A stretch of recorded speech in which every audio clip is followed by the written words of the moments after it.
Please welcome Mitch Parker to the stream with their talk, What the CISO is Really Looking For. Awesome. Thank you very, very much. So good afternoon, everyone. Thank you all for attending today.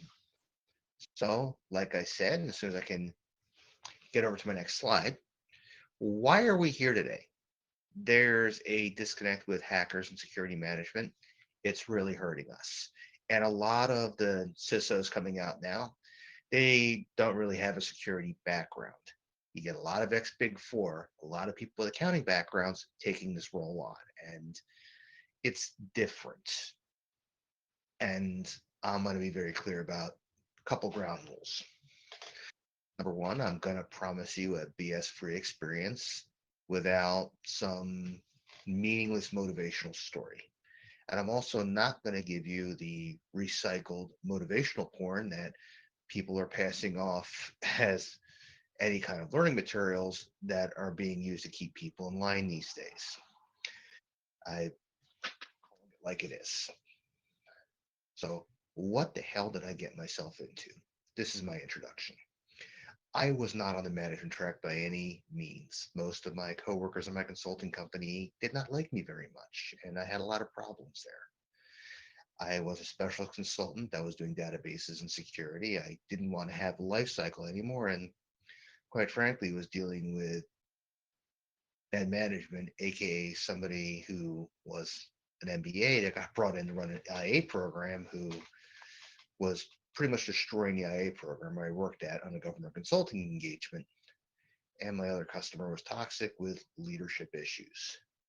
So I got a call from their CISO anyway and came right out and said, the only time I would ever consider interviewing with you is if you're actually committed to having cultural change, because there's no way I'm working for you now. And 2 days later, got an email from the CIO asking about an interview, which I had the next week in his office. I was actually surprised. At my second interview, I wasn't surprised. The CISO decided to resign the very next, literally right before the interview. And I proceeded to tell the CIO when I found out, I said, you make me work for any of these people. I named 3 people. I said, I will walk out on the spot. He told me I wouldn't have that problem. Later, I found out guy was a psychometrician. He's a specialized psychologist that is focused on designing psychological evaluation instruments. So after 9 months of interviews with him, including at least one question and take home assignment where I actually walked in and said, this is a goddamn travesty art, I ended up with a job. I was going for an architect job. I ended up with the CISO role. What the hell did I get myself into? That's pretty much the best way to put it up. So I will tell you what I learned. First thing I learned is that we overestimate the maturity of adults. And I say this because I am the parent of 5-year-old twins. I have never seen or never thought I would see grown-ups act like my children until I took on my first CISO role. And also, besides the fact I actually watched a grown man who's now a grandfather throw a tantrum in my face, I watched people have negative responses when vendors told them things they didn't like and got pretty much the same kind of response. Also, learned one other thing from my vantage point. There's a lot they don't tell you. There's no like Beetlejuice like book of handbook for the recently deceased for becoming managements. Most management has the filial loyalty of a den of snakes. And realistically, they don't care about their golf buddies, frat brothers, or classmates or cohort mates from school. Like they talk to you about, especially in college, they talk about why you should join a fraternity, and reason being, oh, fraternity brothers work all over the place and get you jobs. It doesn't work that way. Be very clear about something. Most people in upper management care about one person and one person only, themselves. And this is especially true for those couple layers of management right below the C-suite. C-suite in general, it's pretty awesome. People that are great, and to be very, very, very blunt, they look at what the people below them do and laugh at them for trying to be so manipulative to get ahead.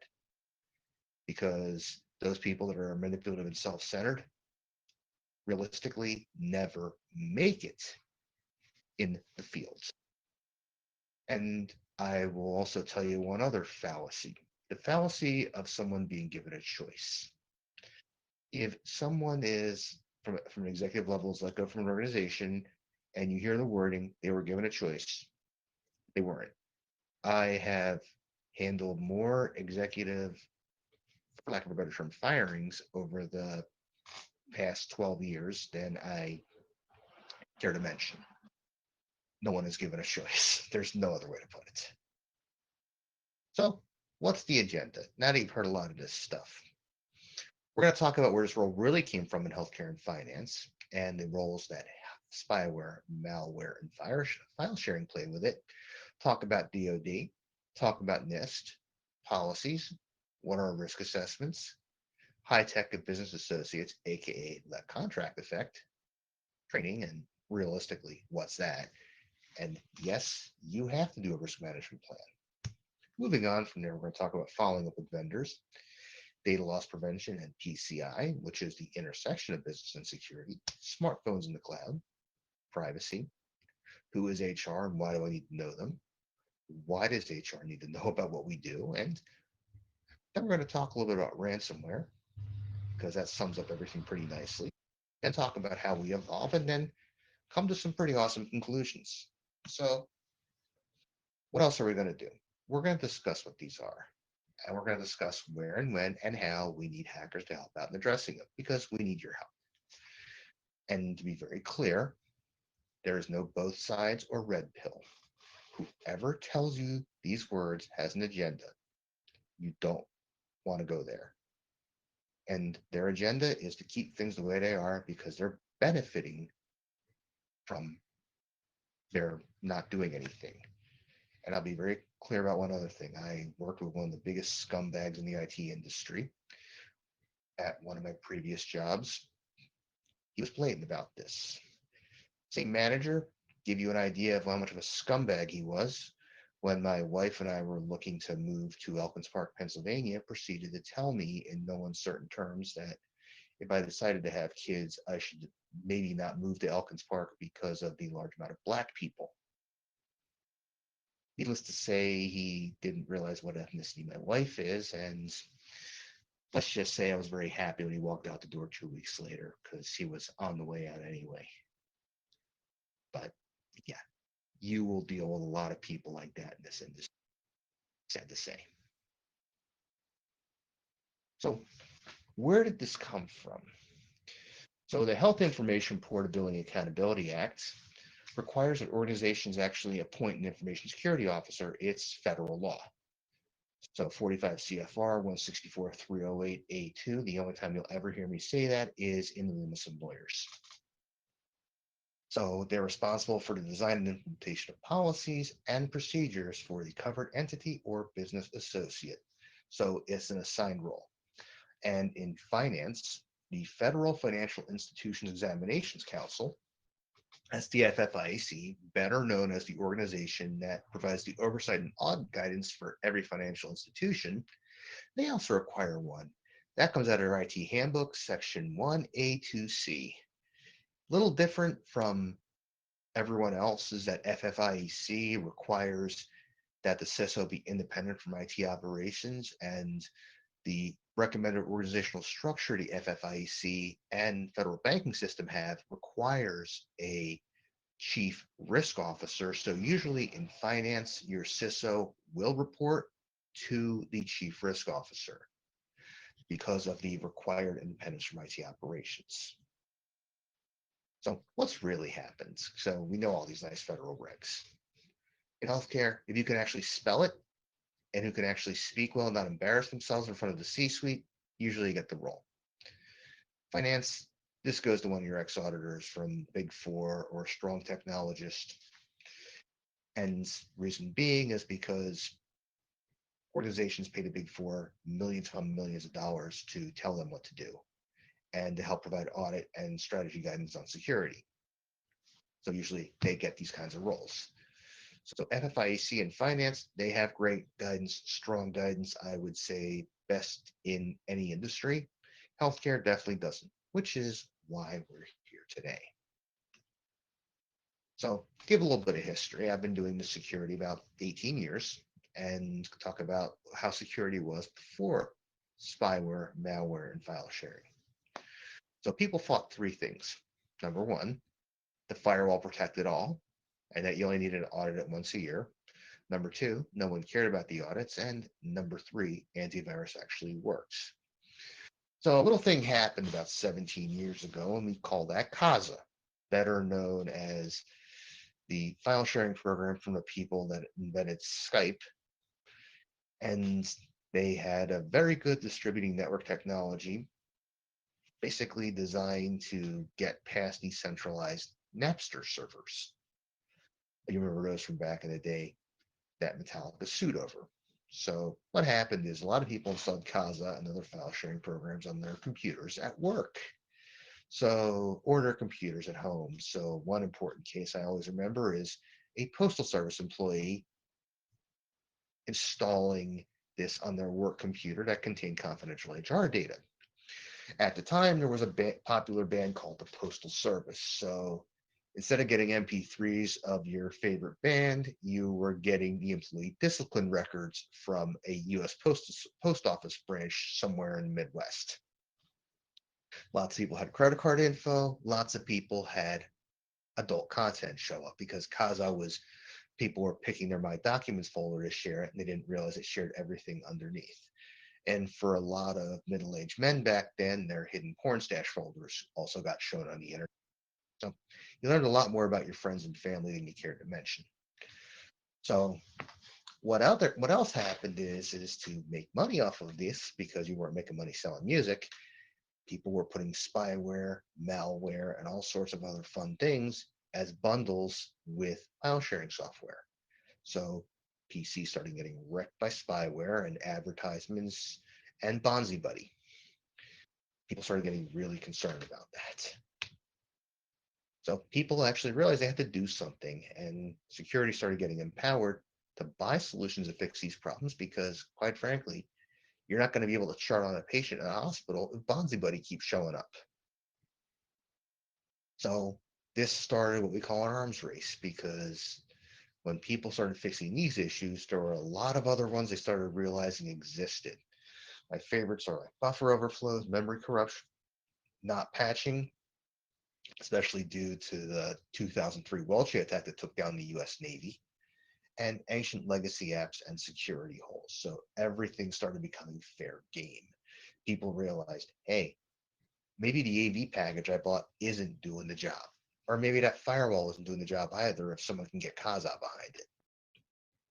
So, case in point, after that whole Navy attack, DoD started enforcing their security guidelines, and DISA started developing and enforcing the STIGs, aka System Technical Implementations Guides, in earnest.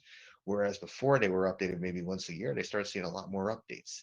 They set the standards, others followed. The FFIEC followed suit, and HIPAA then established security and privacy rules to set security standards, followed by the High Tech Act in 2013, which is where the breach notification rule comes from, aka when you see that news report saying another healthcare provider got ransomware and records were breached, 2013. And of course, there's NIST. They created special publication 800-66 revision 1, the introductory resource guide for implementing the Health Insurance Portability Accountability Act security rule. And quite frankly, it has not been touched since. I'm surprised I haven't retracted it.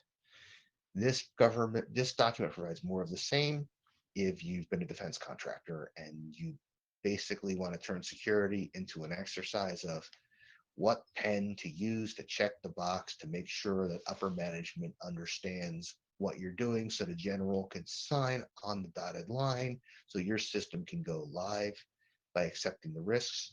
Read this document. By all means, you will not learn anything about security from this document, however. You will learn absolutely nothing.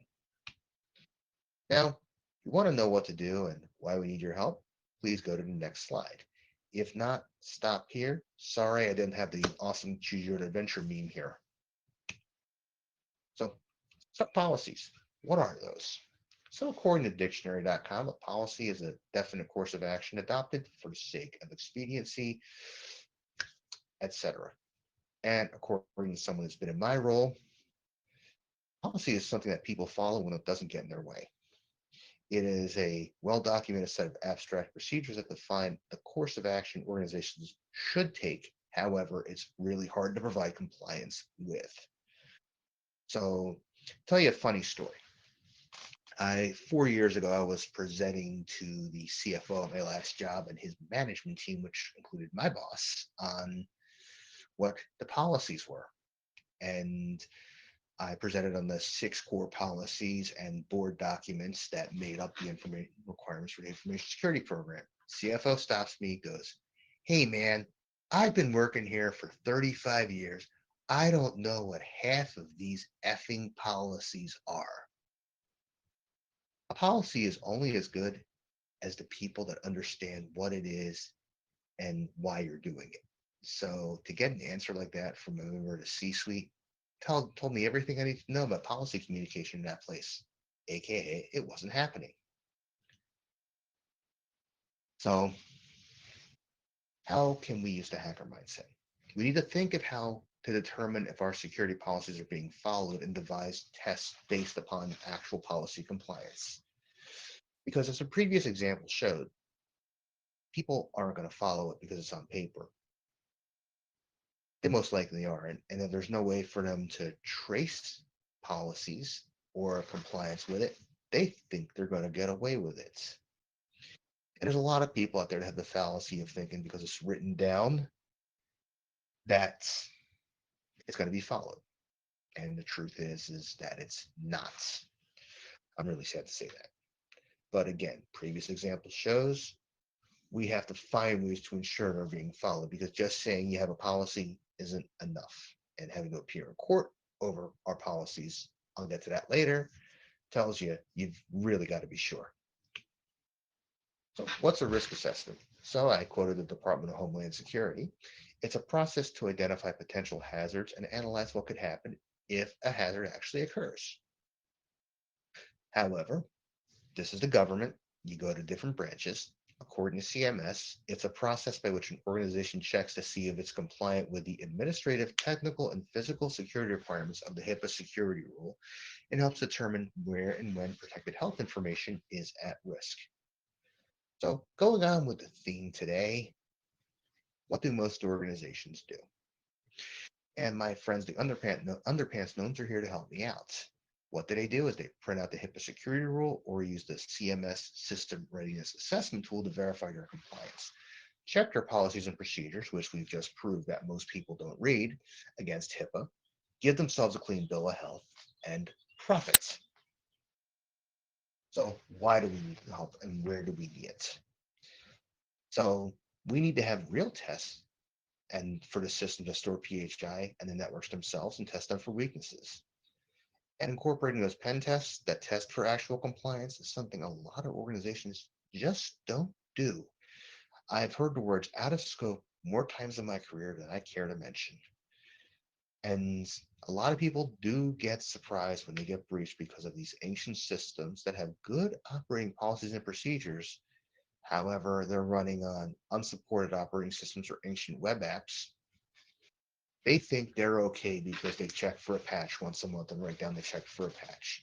Well, sorry, the last time a patch came out for Server 2003, it hadn't because of WannaCry. And the last time there was a patch for Tomcat 5, I think a Commodore might have been a viable computer.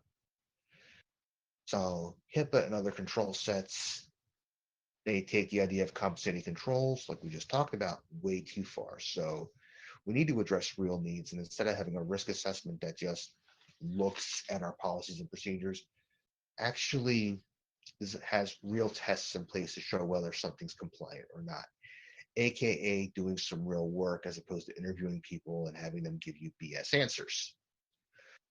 Can you tell I've been doing risk assessments for a few years? I need to have real quantitative answers we can use to develop that plan.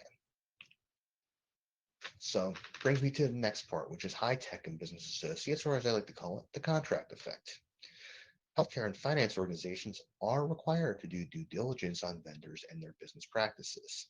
And under high tech, the other thing from the final rule, healthcare orgs are required to use business associate agreements whose purpose is to set reasonable terms and conditions for securely storing or processing patient data.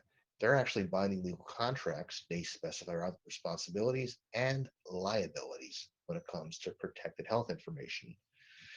Very few of them actually contain info on InfoSec, and very few are actually able to be monitored or enforced.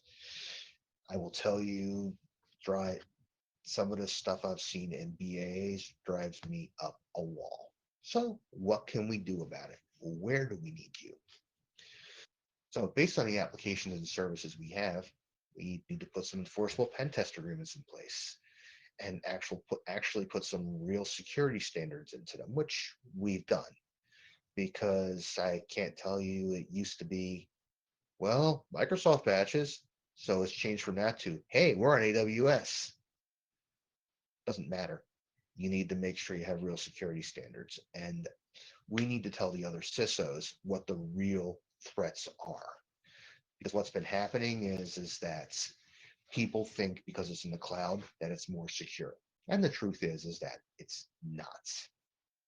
That we are outsourcing a ton of information without good security terms and conditions or the ability to enforce them. I'll give another case in point. A lot of companies over when this COVID pandemic started happening did not realize how much was actually outsourced until companies started calling up their customers and saying, hey, guess what? India's shut down. We need to have our entire team work from home. That has happened to numerous companies, and having the ability to respond to that type of scenario is not easy to have. Because what ends up happening, a lot of customers don't think that their companies are global companies. And the truth is that every company now is a global company. So put in here that if, I don't care if you have to hit your CISO upside the head. Buying yet another product that claims to use AI doesn't fix your issues. Finding out what's really going on and doing something about it does, and putting it in contractual language does. We've had SQL injection since Bill Clinton was president. Actually, we've probably had it since Jimmy Carter was president.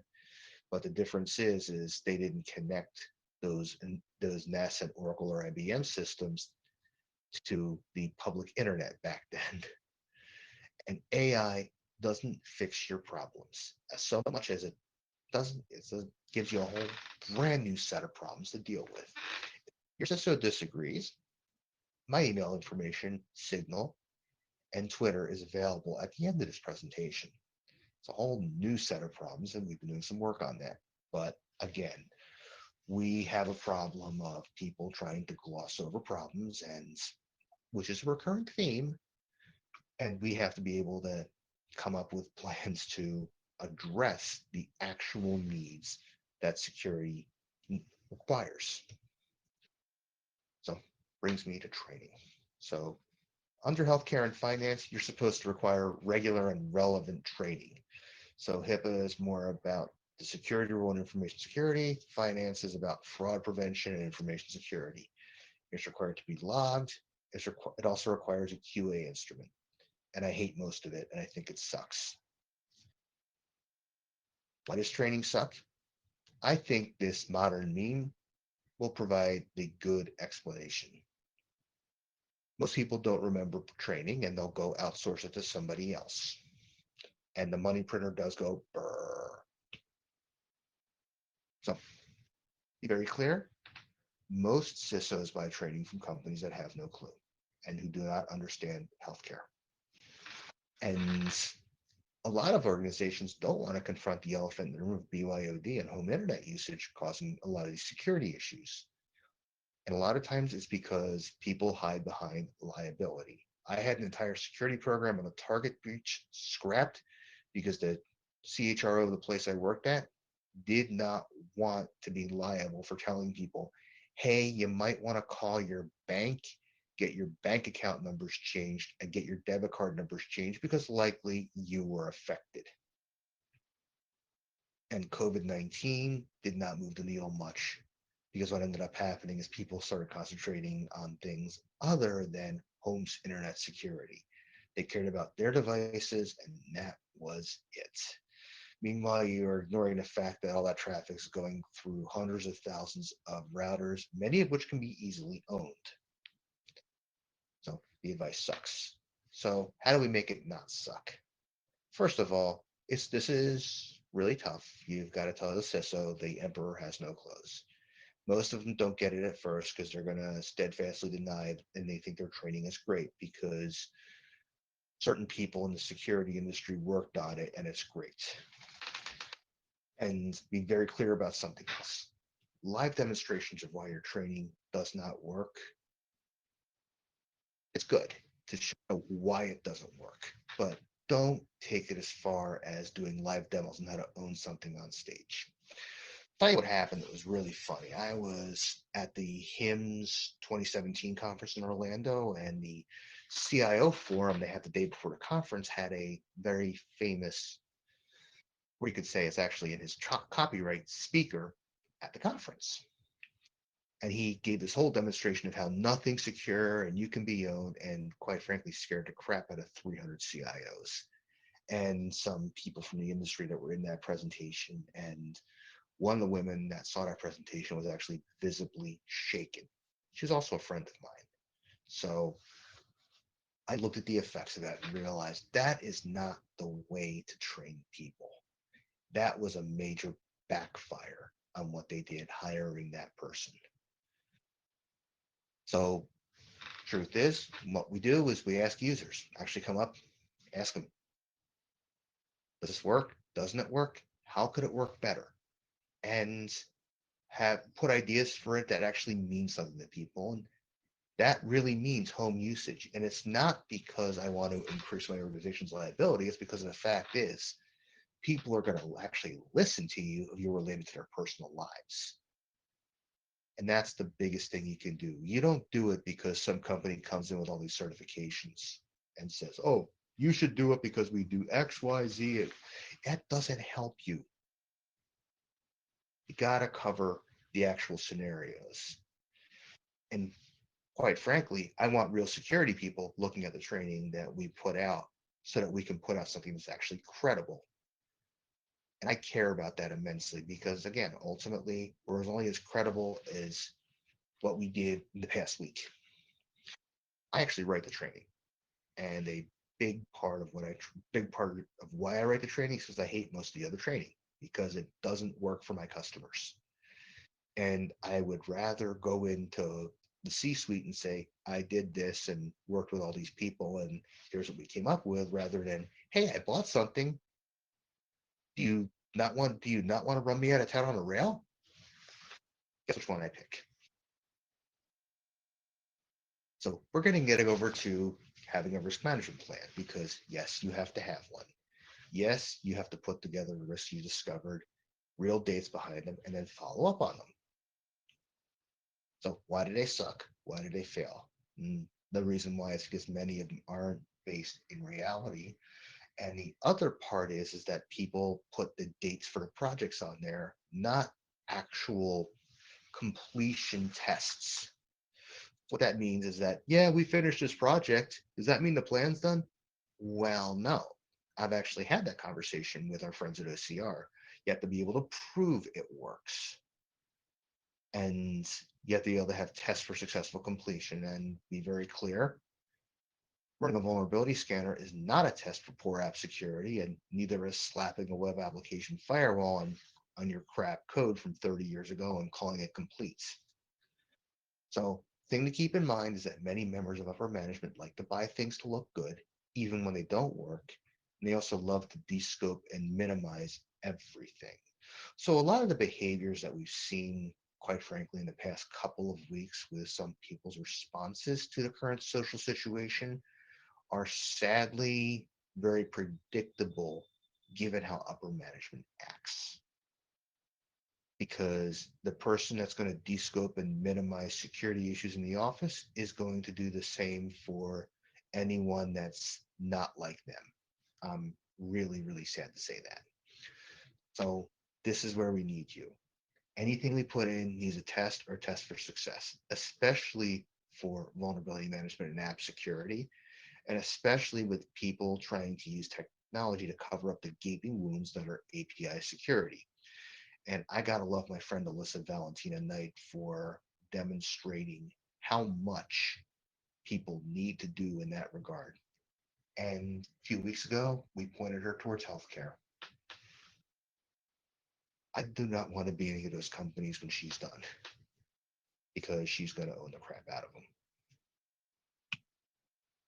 And yes, you do have to follow the vendors because they're more than people that just try and sell you the latest tools and gadgets.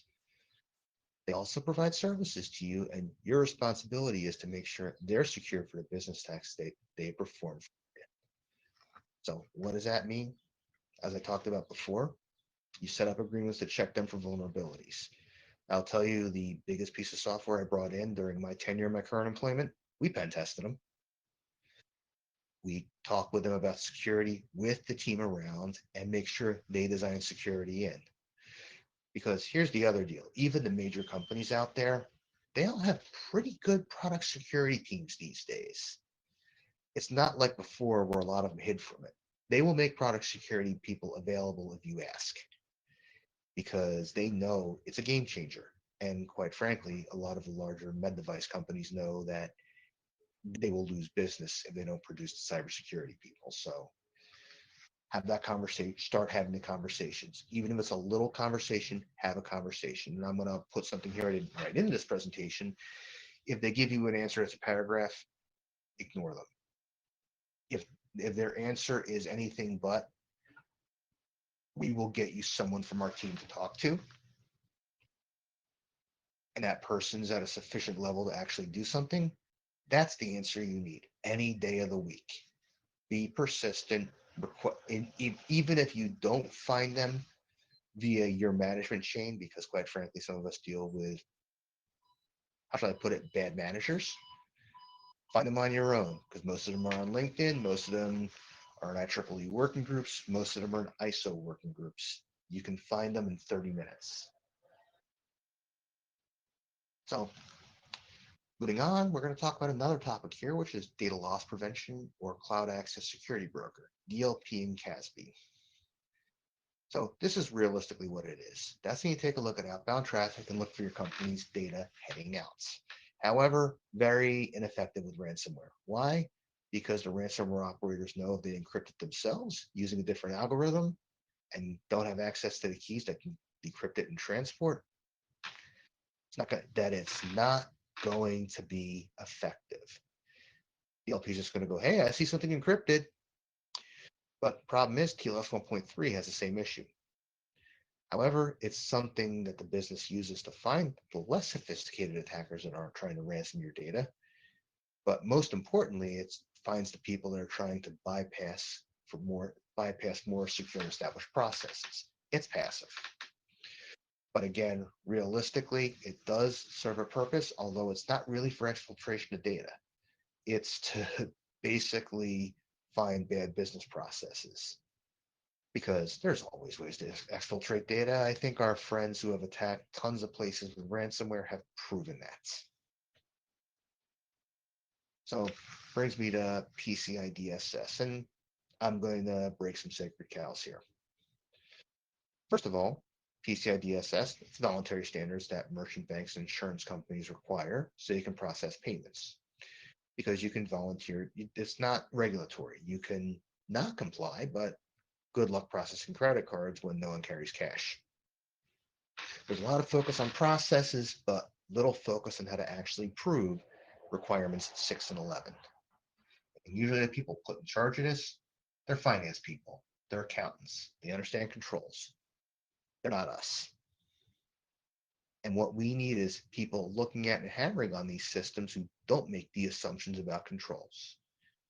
Because not everyone who runs these systems are accountants. So we need people hammering the crap out of our credit card processing systems because there's too many people that have PCI AOC who we can break into.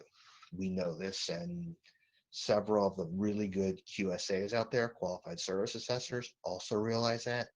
However, there's a lot that don't, and we'll leave it at that. So brings me to something else. Because one of the big things, the big bridge between this is a lot of people process data, credit card data now on smartphones. So smartphones in the cloud. A lot of organizations still don't get it. They don't realize that you no longer have a perimeter and that you have to use good secure programming and the firewall is gone. What I've been seeing that makes me think some people are really smoking something is a lot of people these days are telling you they can put the firewall or VPN in the cloud on 5G. I wish I was making this up. But the thing that scares us the most is that for all these apps that are going to be used with smartphones in the cloud, is that the 21st Century Cures Act final rule, which was signed into law in March, doesn't mandate protection for apps or APIs storing or transmitting patient data on behalf of the patient. So basically, I have this situation here where I have this smartphone apps out there that aren't required to have secure protections storing patient data and storing all sorts of data. And there's no, and you really have to depend upon the way the application is coded and written to be able to be effective. So I believe this meme is appropriate. And it's true, sadly. So how can you help? If you see an issue with this, document it. Let us know. Start focusing on the APIs and patient-facing applications, because if we don't know, we can't help you. We need to put a lot of pressure on people developing the apps to make sure they're also secure. Because the thing that keeps us up at night is that the implementation of these APIs and the implementation of these services is going to cause gigantic data breaches. Hell, we've already seen AWS buckets get pilfered because somebody left private keys in app code. Not as bad as a Capital One, but again, we've seen fitness apps where people hard coded the public key into an iPhone app. And now that there's actually going to be a standard API that people have to follow, exfiltration becomes very easy because everyone's going to be using the same API implementations. And the 21st Century Cures Act final rule calls for FHIR 401, Fast Health Interoperability Resources. You can download the example code off of GitHub. So we have to know from you what the hell's going on. And if something is insecure, somebody's doing something, hasn't done the correct testing, we're talking about using APIs that haven't been tested, we have to know immediately because we can't help you if we don't know it exists.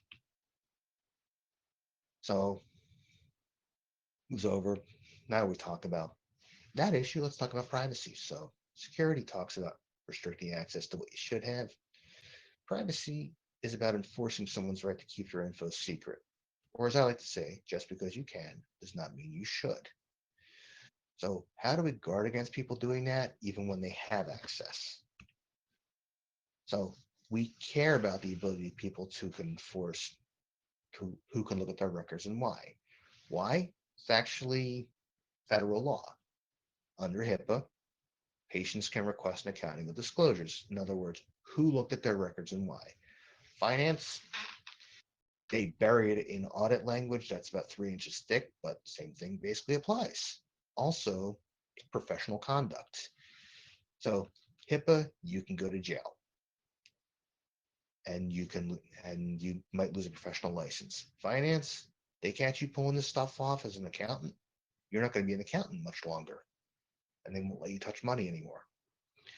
And under SAMHSA, Mental Health and Substance Abuse Act, they basically augment HIPAA to make the penalties even worse. And there's also state laws.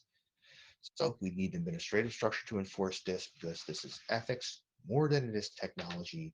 And some people try and make a technology to make themselves look good. So what happens? People treat it as a security problem. They limit access where they shouldn't. This affects patient care because we restrict access from systems, and when people actually need the data, they can't get access to it. And the truth is that few providers log or audit this access. Few review for potential breaches. There was a health system here in Indiana that got sued by the state attorney general for not doing this. And many find out when identity theft happens or when it gets so egregious, they get caught. Usually, the only time you see this in the paper is when they fire someone for looking at so many medical records that it bypasses almost every control. So, what can we do about that? We can start planting the seed for preventive privacy monitoring. And surprisingly to hear this is French Security Conference is me convincing people that more security in certain places is a hindrance and leads to workarounds that are less secure. I have actually gone in front of a C-suite and said this and talked about how the workarounds are less secure and lead to additional patient risk. They cause more issues than they solve. So instead of actually trying to be detectives and monitoring controls and making sure people are doing the right thing the right way, and also according to policy, which says they should, and federal law, people are trying to cut things around. Never a good thing. So we have to have the preventive monitoring in place and not be like the last CF, not be like that CFO I talked to. So this brings us to our friends in human resources. So why are they called human resources? First answer, because applied industrial organizational psychology is a lot of words to say for somebody. So there's also a misunderstanding here. They're not the department asking for 6 years experience on Windows 10 or 10 years on Office 365.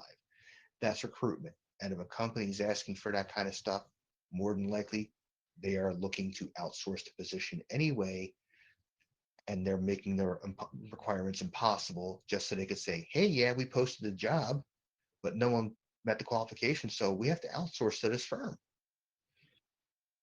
And they're actually the ones responsible for addressing workforce issues such as computer misuse, privacy, and snooping or stalking issues. And as I've learned, when somebody sues for unlawful termination, they're the ones that coordinate when you appear in court. And they're completely misunderstood by tech teams for what they do. I've worked with one really, really, really good one, and a lot who could learn from them how to do their jobs. So, very happy to work with who I work with. And there are some that really do understand technology well and may have served in an interim CIO position. These are very rare. Actually, no two, believe it or not. And one was a professor of mine in college. And many don't understand what computer security even means. So you have to sit down and have that conversation with them. And you really want to do this before the FBI or other law enforcement shows up and gives them a crash course as to what computer misuse means. This was something that happened to me early in my career when we had a case of administrative misuse. We had a systems administrator at a contract I was on decided he was going to read everyone's email one day, or actually he did it over the course of a year and a half, and we discovered it. And human resources had to get in crash course on unlawful access to stored communication. Only it wasn't InfoSec giving it. It was a very nice man with a badge and a gun sitting them down, telling them this person committed a felony, and this is what we have to do now. And the other reason you want to have that conversation with HR is very clear. Remember, I talked about management being self centered? We have a lot of managers that abuse the system and power trip. And one of the biggest challenges I've had in my career has been stopping managerial overreach and putting controls in place to stop management from abusing the system. And we're talking about cases where people were trying to get information without following due process to terminate employees.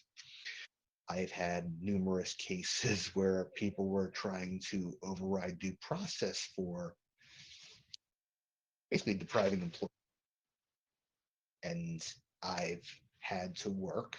This has not happened at IU Health, by the way. This happened at other places. I had to put those controls in place because, quite frankly, when this happens to organizations, terminated employees sue, they settle, and that manager thinking you're getting away with something ends up being a six-figure fine, all legal costs, and all previous salary and their old job back. So you have to be very clear and good about how you do things. And you want to make sure HR understands that, because there will be people that try and abuse the system, and we have to work to stop them. And they do work with trusted business partners to assist them with addressing these issues, including overreach.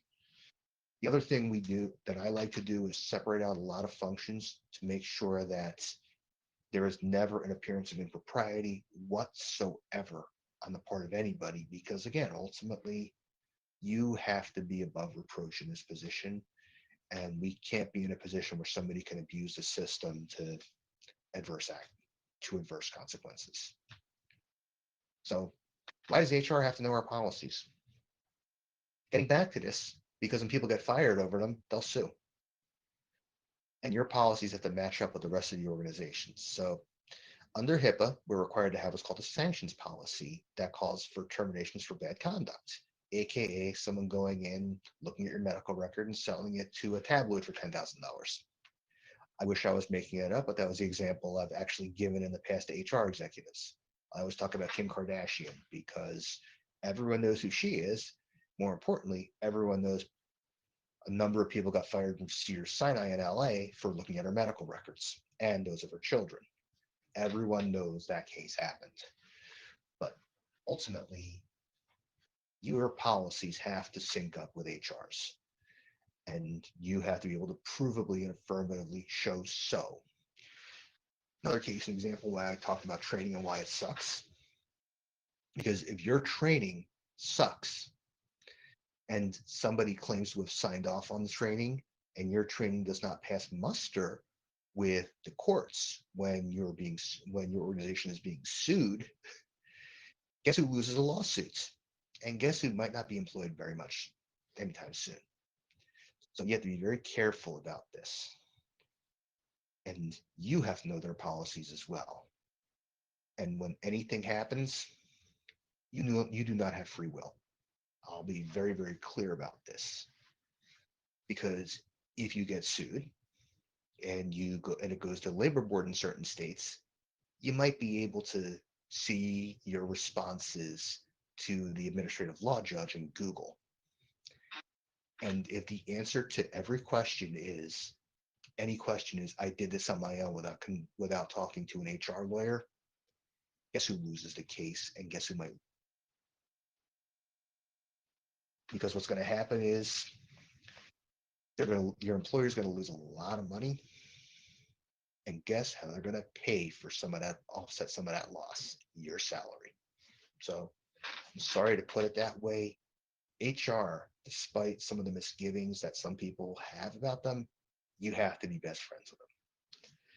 There's no other way. I will tell you, I have a good relationship with human resources because I understand this. So now that I'm going to stop scaring you about that, let's talk about ransomware. So the way we use ransomware to talk to people is about the culmination of multiple minor security threats. It's the perfect storm. A lot of minor incidents that coalesce to become existential incidents that threatens companies, aka all the things you overlooked and everything you didn't do, everything you said you put off till next week or next quarter or next year, or I need to have this open for so-and-so. Guess what? It all comes together by some very smart people, usually based out of countries that we don't have extradition treaties with, and gets combined. Or as I like to put it, they slap the "oh no you did" sign over security. And it makes a lot of companies realize that they weren't doing what they were supposed to. And a lot of them still opt for the quick fix because, put it this way, I gave a presentation in 2016 at ISSA Puerto Rico, and I went up against two security companies. I went first talking about how to stop ransomware, and two companies were more than willing to sell solutions immediately afterward. So it's up to us. We've all got to sit down with the management and explain how this works and how cutting corners leads to that perfect storm and leads to potentially existential events. So how do we evolve from here? You get to know us. We really want to hear from you. I promise. Most of my peers and I speak to most of my peers in the industry in both finance and healthcare. I also speak to the people in higher ed. We're not clueless. If we don't know what the hell's going on, we can't help you. Make sure you know how to present this information well to us, however. Always be able to demonstrate exactly what you know, and POCs are always welcome. And in my case, I like to see live demos. But again, we are trying to reach out because if we don't know what the hell's going on, we can't help you. And we're trying to show what we have to go through. So with that, I want to thank you all for attending today. I will be in the channel to answer any questions you may have. And here is all my information if you would like to reach out to me. So thank you all very, very, very, very much for your time today. Let me pop into the channel.